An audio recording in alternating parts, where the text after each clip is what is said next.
블록체인 그 범용성을 아까 유시민 작가가 잠깐 얘기를 했는데요. 다시 말하면 이제 범용성이라는 것은 그 블록체인은 비단 이 비트코인이나 이런 이른바 가상화폐 혹은 암호화폐에만 적용돼서 발전할 수 있는 것이 아니다.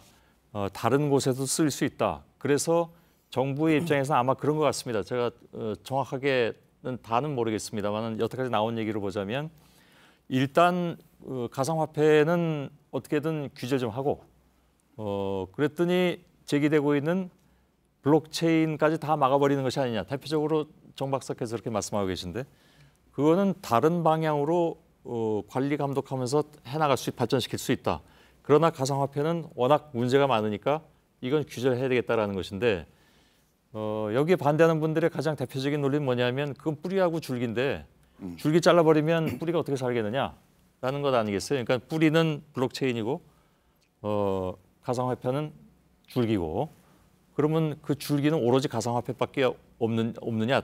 다른 것도 있을 수 있다라는 것이 정부의 입장이기도 하고 유 작가의 생각도 그렇습니까? 한 교수님. 저는 기술적으로는 잘 몰라요. 예, 한 교수님은 어떻습니까? 이게 분리해서 충분히 가야 된다고 봅니다. 아 그렇습니까? 예. 이건 대표적으로 나눠지는 문제인데. 저는 분리할 수 없다고 생각하는데요. 예. 뿌리와 줄기의 비유보다는 저는 암호경제 생태계라고 봐요. 예. 그래서 그 전에 죄송합니다. 네. 그 전에 블록체인에 대해서는 조금 설명을 필요로 할 것 같아서 우리 김 대표께서 설명해 주시겠습니까? 예, 저희가 그림도 잠깐 준비했는데 그 그림이 지금 김 대표님 말씀하시는 것과 잘 맞아 들어갈지 모르겠습니다만 저희가 띄워드릴 테니까 설명을 좀 해주시죠. 예, 블록체인은 예. 아까 말씀드린 대로 제3의 중개기관 없이도, 그러니까 우리가 은행이라든지 공증소라든지 변호사 사무실이라든지 이런 제3의 혹은 뭐 구글이라든지 페이스북 같은 인터넷 업체도 마찬가지입니다. 그런 중앙의 중개기관 없이도 개인들이 P2P로 뭔가 데이터 내역을 주고받는데 그 내역이 다 비가역적으로 남게 되는 겁니다. 클라우드 장부 같은 곳에. 그러니까 여태까지 우리가 금융거래는 항상 금융기관을 거치면서 하게 돼 있는데 블록체인 기술이 나오면서 아까 말씀하신 대로 그 화폐 단위를 주고받는다든지 아니면은 컴퓨팅 파워를 주고받는다든지 예. 아니면 어떤 계약서를 주고받는데 중간에 아무도 존재하지 않고 그것이 다 영구적으로 남을 수 있게 하는 기술입니다. 예. 예. 알겠습니다. 뭐 이거 하시는 분들은 다 아는 내용이니까 더는 듣지 않도록 하겠습니다. 네, 네. 예. 정 박사께 이제 네. 말씀 기회 드리죠. 제가 생각하기에 이제 암호경제 생태계가 있는데 거기에 블록체인이라는 꽃은 좋은데 거기 암호화폐라는 벌이나 벌레들은 다 죽여서 이 생태계를 유지하자는 얘기처럼 저한테는 들려요. 왜냐하면 이거는 같이 그렇게 어느 하나를 죽일 수 없는 거라서요. 왜 그러냐 하면 퍼블릭에서 블록체인이 거래가 성사되기 위해서는 그 채굴을 도와주고 그 거래에 장부를 기입한 사람들한테 암호화폐를 보상으로 주죠. 예. 그리고 그걸 통해서 아주 스마트한 계약을 하고 공증을 해주고 인증을 해주고 거래를 성사시켜주는 많은 블록체인 회사들이 블록체인 기술을 가지고 서비스를 제공하려는 회사들이 돈이 없으니까 그리고 아주 성공한 비즈니스 사례가 없으니까 마치 기업 공개를 해서 상장을 하듯이 IPO를 하듯이 ICO라는 걸 해서 싸이월드를 만들기 전에 도토리를 먼저 팔아서 그 돈을 가지고 싸이월드를 만든 다음에 도토리를 산 사람이 그 활동을 하도록 만드는 이런 일들이 다 이루어지면서 프라이빗 영역에서는 개별 회사들이 또 퍼블릭 영역에서는 그런 수많은 계약들이 비트코인을 통해 이루어지고 그 사이를 혈액처럼 암호화폐가 돌아다니고 그래서 이 중에 어느 하나를 우리가 도려내면 블록체인의 다른 건강한 기능들이 제대로 작동하지 않기 때문에 우리는 그렇게 할 수 있어요. 만약에 그거를 다른 수수료를 내고 다른 비정상적인 방식으로 실물 경제가 스며들게 가서 그 블록체인을 유지할 수 있지만 암호 경제 생태계를 유지할 수 있지만 그거는 블록체인의 정신을 위반하고 훼손하고요. 그리고 건강한 생태계를 유지할 수가 없어요. 그래서 설령 우리가 그렇게 간다고 해도 일본이나 스위스나 영국이나 그런 곳은 암호화폐를 인정하고 그들 사이에서 지속 가능한 안정적인 유기적인 생태계를 만들려고 하는데 그 생태계보다 우리가 암호화폐를 죽이고 만든 생태계가 더 건강하지도 않고요. 더 기회가 많지도 않고요. 예, 더 활발하지도 않을 거예요. 그래서 제가 보기에는 지금 그 상황이 암호화폐를 죽이고 블록체인은 좋은 기술이니 남기자고 하는 말은 새들이 와서 벌레를 못 먹고 꽃들이 피지 않는 그런 침묵의 봄이 오는 암호 경제 생태계가 될 수밖에 없다는 거죠. 이런 건가요? 그러니까 달리 좀 표현하자면 네. 질문 드리고 바로 드리겠습니다. 블록체인이라는 기술이 있습니다. 네. 근데 그것은 이른바 이제 우리 정 박사께서 늘 말씀하시는 4차 산업혁명에도 매우 중요한 기반 기술이 될 수가 있죠. 네. 근데 그 기술을 어떻게든 활성화시켜서 네. 미래의 먹거리를 만들 수도 있는 그런 문제인데 문제는 거기에 사람들이 들어와서 뭔가 보상을 받아야만 이 블록체인이라는 기술도 네. 좀 더 발전하고 있어야 되는데 있을 수가 있는데 그 보상이라는 것이 지금 예를 들면 암호화폐인 거죠. 예, 가상화폐라는 네. 거잖아요. 네. 따라서 그걸 못하게 하면 블록체인은 더 이상 뻗어나갈 수가 없다라는 네.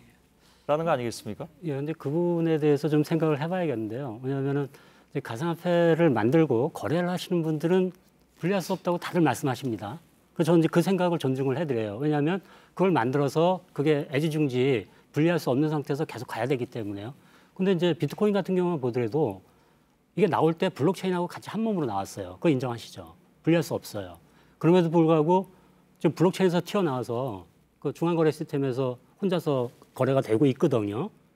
그거는 왜 어떻게 분리돼서 튀어나왔나요? 아니 아까 유 작가님이 그리고요. 말씀하셨듯이 블록체인이 그다음에 한 프로토콜이고 가지를 그 좀더 위에 말씀드리겠습니다. 비트코인이 있는 건데요. 네. 그다음에 두 분 말씀이 달라지는 예, 한 교수님 저희 입장이 달라요. 전 문과라서. 일단 던지셨으니까 예.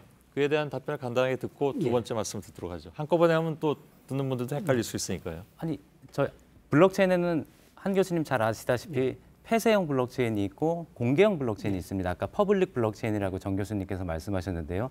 이 공개형 블록체인이 혁신적인 것은 아까 우리 다 인정했듯이 개별 장부를 수많은 노드들이 불특정 다수들이 노드를 갖고 있어서 해커가 어디를 공격해야 될지 모르는 겁니다. 또한 여기에 컴퓨터 자원과 전기세를 들여서 이 생태계가 돌아가도록 하는 자발적 참여자가 있는데 그러니까 보상이 있어야 발전이 있는 정도가 아니라요. 이거는 게임 이론으로 설계가 돼 있기 때문에 이 보상을 주지 않으면 이 블록체인 생태계, 분산된 인프라스트럭처가 돌아갈 수가 없습니다. 그래서 제가 질문 드리고 싶은 것은 이 보상책을 그러니까 이 보상책을 만약에 돈으로 주게 되면 그 돈을 대는 주체가 생기지 않습니까? 그러면 그때부터는 이건 분산이 아닌 거예요. 이미.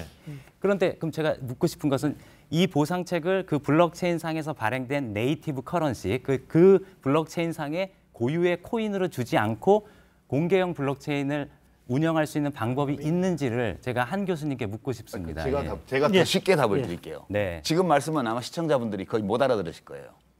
지금 주신 질문이 뭔지를 시청자들이 못 알아들으실 텐데요. 제가 생각하기에는 저도 며칠 전까지 그랬으니까. 네. 사토시라는 개인 또는 그 공학자 그룹이 이 비트코인을 논문을 내고 2008년도에 2009년 1월 달에 이거를 출범을 시키면서 제가 생각을 해봤어요. 왜 이런 식으로 만들었을까, 이 장난감을. 이 되게 신묘한 장난감이에요, 이 비트코인은. 제가 장난감이라니까 막 우리 정 교수님 화를 내시는데 장난감이 나쁜 거 아니잖아요. 신기한 장난감이에요. 이상한 장난감이고요. 근데 왜 이 사토시라는 사람이, 창조자가 하필이면 블록체인 기술을 이 비트코인이라는 이 암호화폐 시스템을 통해서 구현했을까? 왜 다른 게 아니고 하필이면 화폐 형태로 구현했을까? 이걸 들여다보면 그 고민이 많았을 것 같아요. 블록체인 기술이라는 게 좋은데, 원천 기술이고 기반 기술인데 이거를 구현하는 구체적인 프로그램이 있어야 돼요. 근데 사람들이 아까 노드라고 그러셨는데 이 시스템에 컴퓨터에 접속하는 사람이 노드예요. 그죠? 중앙 시스템이었고 노드와 노드끼리 블록으로 된 정보를 교환하는 거예요. 블록은 정보가 묶여서 수정이 아니라 첨가되고 전송되는 단위잖아요. 블록이 맥시멈 1메가까지밖에 정보가 안 들어가는 그런 블록이 지금 계속 뭐 1,700만 개까지 지금 생산이 되어 있는데 사람들이 이 시스템에 들어와야 돼요. 들어와서 열심히 뭘 해야 돼요. 그러면 인센티브를 부여를 해야 된다고요. 네네. 그 인센티브는 제일 좋은 게 돈이잖아요. 네. 근데 법정 통화는 줄 수가 없으니까. 그렇죠. 가상 통화 혹은 복잡하지는 않지만 단순하지만 연산 작업을 힘들게 해서 열심히 노동한 자에게 도토리를 준 거예요. 그리고 이걸 나중에 사고 팔게 된 거고 리니지 아이템 사고 팔듯이 그렇게 된 건데 이렇게 구현한 이유는 이 블록체인 기술의 응용 시스템에 더 많은 사람들이 짧은 시간 안에 관심을 가지고 확 들어와서 이 시스템이 가동될 수 있게끔 뭔가를 열심히 하도록 하기 위해서 이렇게 만들었다고 봐요. 이 투기 광풍으로 연결되리라고까지는 이분들이 혹은 이분이 상상하지 못했으리라고 저는 생각을 해요. 그래서 저는 지금 현재의 비트코인 문제나 암호화폐의 문제를 그 개발자들의 의도에 맞추어서 평가하면 안 된다고 보고요. 맞습니다. 지금 벌어진 상황은 개발자들의 진위는 우리가 알 수 없지만 사라져버렸으니까. 어디로 온가? 100만 비트코인이나 인출해서. 그죠? 인출 안 했습니다. 채굴해서. 하나도 안 쓰고 있습니다. 안 쓰고 있죠. 쓸 수 없어요. 어디서 쓰겠어요, 그거를. 그러니까 사라져버려서 알 수가 없는데 요는 그 개발자들이 처음에 이 장난감을 돌리기 위해서 그런 인센티브 시스템을 여기다 집어넣었단 말이에요. 근데 이게 이 오프라인 세계로 뛰쳐나와가지고 사람들이 이게 무슨 큰 가치가 있는 건 줄 알고 본인들은 뭐 그런 거 광고 안 했다고 말씀하지만 비트코인 홈페이지에 가보면 이렇게 돼 있고요. 그다음에 중개소 광고들 보세요. 그리고 그 많은 그 협회 관계자들이 혹은 회사 관계자들이 했던 인터뷰 내용을 보세요. 이 먼 미래의 불확실한 꿈을 가지고 사람들을 돈 들고 오라고 끌어들이는 인터뷰 투성이고요. 그다음에 지금 하시는 분들이 왜 이걸 못 없애냐 하면 이런 식으로 해서 블록체인 기술을 연구하는 업체들이 거래소에 투자를 하고요. 채굴 기업에 투자를 했고요. 이렇게 해서 이걸로 돈을 벌었단 말이에요. 이걸로 지금 블록체인 기술을 개발하겠다는 거예요. 일부가. 대부분은 그냥 투기성 자본이고 제가 볼 때는 일부는 거기서 모은 돈으로 이걸 하겠다는 거예요. 근데 그 상대적으로 작은 사회적 효용에 비추어서 지금 나중에 이게 실현되려고 할 때 버블이 꺼지는 순간에 피해가 발생할 규모를 생각해 보면 지금 이대로 둬서는 절대 안 된다는 게 제 생각인 거예요. 없애지 말자고 하는 이유는 내가 이해를 해요. 개발자들 입장에서는 그렇게 얘기하겠지만 전혀 그런 의도 없이 이 시장에 뛰어들어서 지금 투기 광풍을 일으키는 세력들이 어마어마하게 있거든요, 실제로. 그 문제를 대처를 해야 된다는 거죠. 예. 제가 분리할 수 있다는 얘기를 하나 더 좀 분리할 수 있다는 논거를 하나 더 해야 될 것 같습니다. 그러니까 그 가상 통화와 블록체인 기술을 분리할 수 있다. 그러니까 보상책으로 정확히 말하면 보상책으로 암호화폐를 주지 않고도 분산 시스템을 돌릴 수 있다. 일단 이제 모든 건 한 몸으로 태어나잖아요. 그죠? 근데 모든 기술들이 한 몸으로 많이 태어나는데 역사의 어떤 기술 발전을 보면 항상 거기서 분화를 일어납니다. 분화가 일어나고 그다음 더 중요한 건 뭐냐면 분리할 수 있다는 생각. 많은 사람들이 분리할 수 있다는 생각을 갖고 있어요. 그 자체가 굉장히 혁신적인 생각이 될 수 있습니다. 블록체인에 가상화폐가 얹어진 그 기술이 굉장히 혁신적일 수 있지만 아니 교수님 어떻게 보상책을 뭘로 지불하실 건데요? 암호화폐 말고 뭘로 지불하실 거죠? 암호화폐 말고요? 네. 여러 가지가 있습니다. 자발적 참여도 생길 수 있고 자발적 참여. 자, 자발적 참여라고 말씀하셨죠? 예, 첫 번째 자발적 참여. 두 번째 뭐죠? 가상화폐가 필요 없어요. 아니 여러 개가 있는데 자발적 참여랑 두 번째는 뭐죠? 그다음에 다른 여러 가지 사람들이 생각을 하고 있다고요. 그 오늘 아이디어들이 법무부에서는 유가증권이라고 말하던데 동의하십니까? 그건 저 논외죠. 왜냐하면 지금 이 문제하고는 관련이 없기 때문에 여러 가지라고 분리할 수 있느냐 말씀하셨으니까. 없느냐에 대한 논쟁을 하는 거지 않습니까? 자, 그럼 제가 그럼 자발적인 참여 갖고 제가 설명을 해보겠습니다. 왜 그러냐면 자발적 참여라는 건 자발적으로 참여할 사람들의 선의를 믿어야 되지 않습니까? 이 블록체인의 분산 시스템의 핵심은 누구도 믿지 않으며 누구의 선의도 믿지 않는 데 있습니다. 왜냐하면 누구의 선의를 믿었을 경우에 그 선의의 배반이 정확한 결과를 가져오지 않기 때문이죠. 그래서 여기서 아까 말씀드렸듯이 게임 이론을 통해 가지고 정확한 보상과 이 또 네트워크를 배반했을 경우에 페널티를 함께 주는 겁니다. 그래서 우리가 수학적으로 알고리즘적으로 정확한 결과를 보장할 수 있는 겁니다. 그 부분에 대해서 사람들의 선의는 그 사람들이 믿어야 되는 거예요. 그럼 신뢰 시스템이 아닙니다. 제가 그 얘기가 나올 줄 알고 오늘 저 사토시 논문을 갖고 나왔는데요. 여기에 뭐라고 돼 있냐면 분명히 선의의 노드 이렇게 표현돼 있어요. 선의의 노드. 애초부터 불신이 아니라 선의의 노드가 51%에 작동하는 한 이 시스템이 유지될 거라는 어떠한 전제 조건을 두고 가는 겁니다. 그런데 문제는 51%의 선의가 지금 뭐냐면 중국의 채굴업자입니다.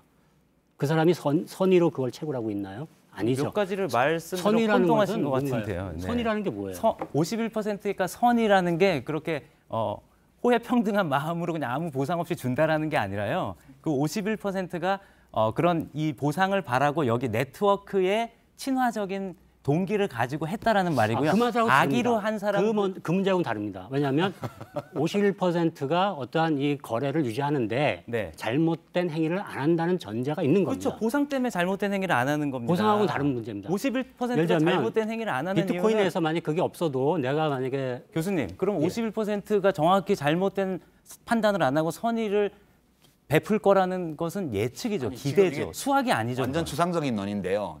제가 다시 문과생들도 알 수 있는 언어로 바꿔볼게요. 네, 번역을 네, 해볼게요. 네. 이거를. 사람들이 여기 들어와야 돼요. 컴퓨터로 접속을 하고 채굴을 하고 이걸 거래를 해야 돼. 이 시스템이 돌아가요. 그러기 위해서 도토리 주듯이 비트코인을 줬어요.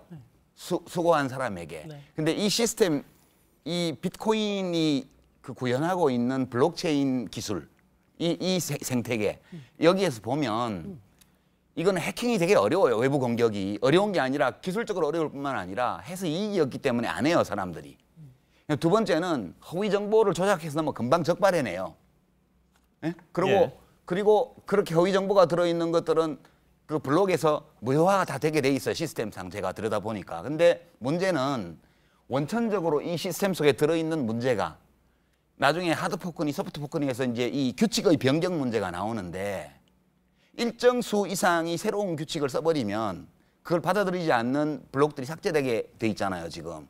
그게 51%의 문제인데 원래 누구도 이 시스템을 장악할 수 없도록 만들었는데 실제로 저는 뭐 기술적으로 그게 얼마나 정확한 표현인지 모르겠지만 51%의 시스템 장악이라는 내재적인 위험성이 원래 이 블록체인 시스템에 있는 걸로 일반적으로 전문가들의 책에는 다 나오더라고요. 그 51%를 장악하려면 엄청난 컴퓨팅 파워를 들여야 되기 때문에요. 그게 불가능해지는 거고요. 그 엄청난 컴퓨터 자원이라는 그다음에 전기세라는 장벽을 쌓기 위해서 보상책을 지급하는 겁니다. 제가 이제 그 해독을 해본 거고 초점은 이거예요. 분리할 수 있냐 없냐. 저는 분리된다는 입장이고요. 불가합니다. 저는 만약에 분리할 수 있어서 한 교수님께서 그 시스템을 만들면 전 노벨상 받을 제가 거라고 이렇게 봅니다. 말씀드릴게요. 만약 분리할 수 없다면 네. 이 기술은 폐기하는 게 맞다고 저는 봐요. 예.